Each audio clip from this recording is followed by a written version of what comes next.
Olá, sejam muito bem-vindos a mais uma imersão profunda nos materiais que guiam a ciência biológica e a prática médica. Tô super animada porque hoje a nossa mesa tá, lotada de coisas interessantes. Tem bastante material mesmo. Sim, a gente tem desde artigos super densos de virologia oncológica, umas notas fascinantes. No painel de um carro, quando uma luz vermelha acende lá piscando, indicando que o motor tá com problema, ninguém em sã consciência vai lá e, cola um adesivo por cima para esconder a luz, né? Pois é, mas na dermatologia clínica, o raciocínio tem que ser exatamente esse. E muita gente erra. Avaliar a pele não é só resolver um problema estético ou local.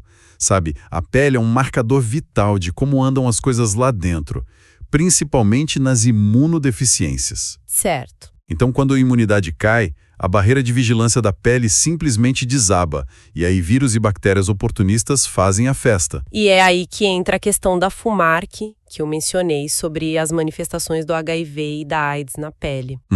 A questão pedia para o candidato identificar a alternativa incorreta, a exceção à regra. E o gabarito, a frase falsa, dizia o seguinte, abro aspas aqui: a leucoplasia pilosa oral, em geral, custa com dor local intensa.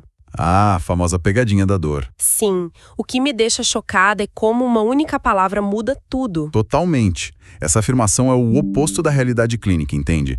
A leucoplasia pilosa oral é, por definição, assintomática. Espera, não dói absolutamente nada? Nada. Não tem dor, não tem ardência. Fisiopatologicamente falando, ela é silenciosa. O paciente mastiga, fala e não sente desconforto. Nossa, então a pessoa nem percebe que tem. Exatamente. É um achado acidental num exame de rotina, na maioria das vezes. E isso é perigoso porque ela é um marcador gritante de que a imunossupressão do paciente está severa. E por não doer, é a nossa placa preguiçosa, né? Fica lá parada. Isso. É uma ótima dica de memorização. Diferente da candidíase pseudomembranosa, o famoso sapinho. Que deve doer pra caramba. Dói, arde muito. E tem uma diferença mecânica crucial aí no diagnóstico. As placas da candidíase, se o médico passar uma espátula, elas saem, né? Elas saem na raspagem e deixam uma base toda inflamada, bem vermelha por baixo. Entendi. Já a leucoplasia pilosa, não. Ela não raspa, fica grudada na lateral da língua. E tem também o líquen plano oral, para confundir, que até pode doer, mas tem aquelas estrias de Wickham, que são umas linhas brancas diferentes. O fato de não sair na raspagem já acende um alerta gigante no consultório. Mas, mergulhando um pouco mais na anatomia da coisa, a causa disso é reativação do vírus Epstein-Barr, o EBV, certo? O próprio. Mas por que logo na lateral da língua? E outra coisa, por que a gente chama de pilosa se não tem, folículo de cabelo na língua da pessoa? O nome assusta um pouco quem está estudando, mas o termo pilosa é puramente pela aparência microscópica. Ah, tá. O vírus causa uma hiperqueratose, um espessamento. As células se multiplicam de um jeito tão acelerado que formam umas cristas verticais que parecem pequenos pelos brancos. Que loucura! E sob a localização, as bordas laterais da língua têm menos papilas gustativas e sofrem muito microtrauma, sabe? O atrito constante nos dentes quando a gente fala ou mastiga. Então, a própria mastigação abre a porta pro vírus. Exatamente. E isso facilita a reativação do Epstein-Barr ali nas células basais. Mas assim, quase todo adulto já tem o Epstein-Barr no corpo de forma latente, não é? Sim, a grande maioria. Então, o que faz ele acordar de repente e causar essa proliferação toda? A falta da polícia, basicamente. A vigilância imunológica mediada por células some quando os linfócitos T, CD4 caem abaixo daquela marca de 200 a 300 células. O vírus percebe e ataca. Isso.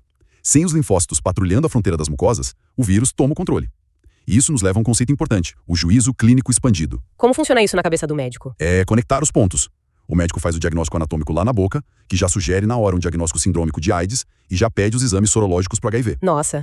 E se a barreira da boca caiu desse jeito, o resto do corpo deve estar um caos também? É aqui que a coisa fica realmente interessante nas nossas fontes. Com certeza. A inflamação fica sistêmica. Tem um negócio na revisão que me chamou muita atenção, que é o prurido na AIDS avançada. E a gente não tá falando de uma coceirinha qualquer, né? De jeito nenhum. É algo brutal. Os pacientes descrevem como algo insuportável, tanto que a gente chama clinicamente de o sinal do prurido. Caramba, e de onde vem isso? É uma bagunça de citocinas inflamatórias. Além disso, tem a xerose extrema, que é a pele ficando absurdamente seca. O corpo imunossuprimido vira um ambiente pró-inflamatório crônico. É quase um paradoxo, né? O sistema imune tá super fraco para combater vírus, mas na pele ele parece super ativo atacando as próprias células. É um desvio de rota do sistema de defesa. A gente vê isso perfeitamente na foliculite eosinofílica. Eu ia entrar nisso agora. O que acontece lá no folículo do pelo? Ocorre um desvio de perfil. A imunidade T1, que foca em vírus, é destruída. Aí o corpo tenta compensar e desvia pro perfil TH2. E o TH2 atrai quem? Eosinófilos e neutrófilos, de forma exagerada, lá pro infundíbulo folicular. folicular. Mas eosinófilo não é tipo para combater parasita ou alergia. Exato. É uma resposta imune anômala, fora de contexto. E gera umas pápulas que coçam absurdamente no tronco ou na face. Nossa, mas no exame físico rápido, como um médico vai ter certeza que não é só uma acne muito forte ou uma bactéria comum? Olho nu não resolve aí. A clínica aponta o caminho pela coceira extrema, mas o diagnóstico real exige biópsia de pele. E pro microscópio? Sim, lá a gente procura a assinatura da doença, que é a espongiose do infundíbulo folicular. É um edema intercelular característico.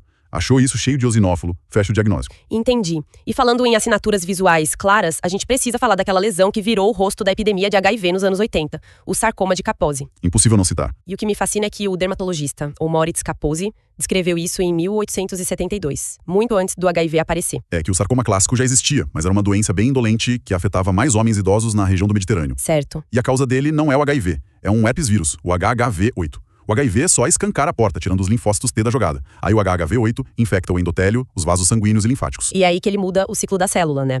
O que nos leva para um macete de prova da Fumark sobre o Kaposi, que é muito bom. O K de Kaposi é K de Kelvin, a escala de temperatura para frio. Muito bem lembrado. É um diagnóstico diferencial clássico. Porque as lesões do Kaposi são firmes, não doem e são frias ao toque, né? Exatamente. Diferente da angiomatose bacilar. Que é causada por uma bactéria, a Bartonella. E essas lesões são vermelhas, quentes e inflamadas. Perfeito. A inflamação aguda da bactéria deixa a lesão quente. E tem outra questão topográfica importante do Kaposi. Onde ele aparece mais? Tem uma predileção enorme pelo palato duro e pelas gengivas nesses pacientes imunossuprimidos. O endotélio ali é muito sensível. E tem um mito que a gente precisa derrubar aqui. As pessoas olham aquelas lesões roxas e acham que é isso que leva o paciente a óbito. É um erro muito comum. O Kaposi cutâneo quase nunca mata o paciente diretamente. É mais visual, então. Sim, na pele. O risco de vida real ocorre se o sarcoma invadir o pulmão ou o trato gastrointestinal, causando hemorragias. Caso contrário, o que mata são outras infecções, tipo a neurotoxoplasmose ou pneumocistose. Certo.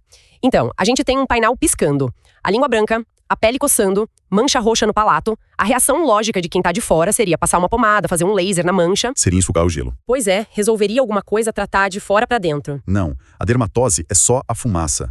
O fogo é a replicação viral.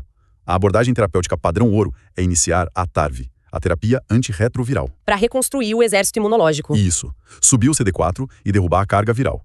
Fazendo isso, o Kaposi regride, a leucoplasia some e a foliculite melhora. Mas espera, tem uma pegadinha nisso de acordar o sistema imune. A gente pode usar a analogia de dormir em cima do braço, sabe? Como assim? Sabe quando você dorme por cima do braço, ele fica dormente? E quando você solta e o sangue volta a circular rápido, formiga e dói mais do que antes? Ah, sim. Excelente. É exatamente o que acontece.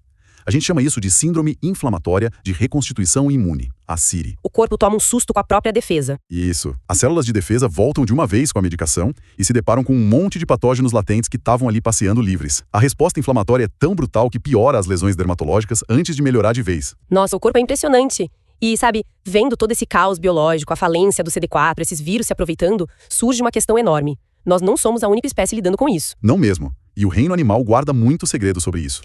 O nosso material de imunologia animal mostra isso.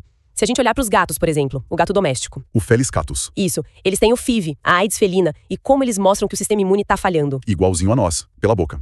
Eles desenvolvem gengivites e estomatites fortíssimas.